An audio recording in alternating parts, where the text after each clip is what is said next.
30 September Cristiano রোনালদোর জন্য specially বলা যায়। এদিন রোনালদোর বাবার জন্মদিন ছিল। দিনটাকে আরও ভালোভাবে রাঙিয়েছেন তিনি গোল করে, যেই গোলটা রোনালদো আবার উৎসর্গ করেছেন তার বাবাকেই। এফসি চ্যাম্পিয়ন্স লিগ এলিটে আল রায়ানের বিপক্ষে রোনালদো দ্বিতীয়ার্ধে পান গোলের দেখা। গোলের পরপরই উপরের দিকে ইশারা করে ভিন্ন রকম উদযাপন করেন পর্তুগিজ অধিনায়ক। সেদিন তার স্পেশাল উদযাপনটি করেন। তখন অবশ্য বোঝা যায়নি রোনালদোর উদযাপনের কারণ। ম্যাচ শেষে পর্তুগিজ তারকা জানান, এমন উদযাপন ছিল তার বাবার উদ্দেশ্যে। আজকে গোলটা বিশেষ করে আমার বাবার জন্য। আজ যদি আমার বাবা বেঁচে থাকতেন তাহলে তিনি নিশ্চয়ই অনেক খুশি হতেন।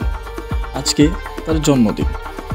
এটি ছিল চলতি মৌসুমে আল নাসিরের জার্সিতে রোনালদোর 7ম গোল। এফসি এলিট লিগে এটি প্রথম। আগের ম্যাচে ভাইরাসের কারণে মাঠে বাইরে থাকতে হয়েছে তাকে। সব মিলিয়ে ক্লাব ও জাতীয় দলের হয়ে এই মৌসুমে রোনালদো 9টি গোল করে। আর ক্যারিয়ারের গোল হিসেবে গোলের সংখ্যা এখন 904টি। ম্যাচটি আল নাসর জিতেছে 2-1 গোলের ব্যবধানে। ঘরের মাঠে এদিন প্রথমার্ধে যোগ করার সময়ে আল নাসিরকে এগিয়ে দেন সাদিও মানে। 76 মিনিটে ব্যবধান বাড়ান রোনালদো।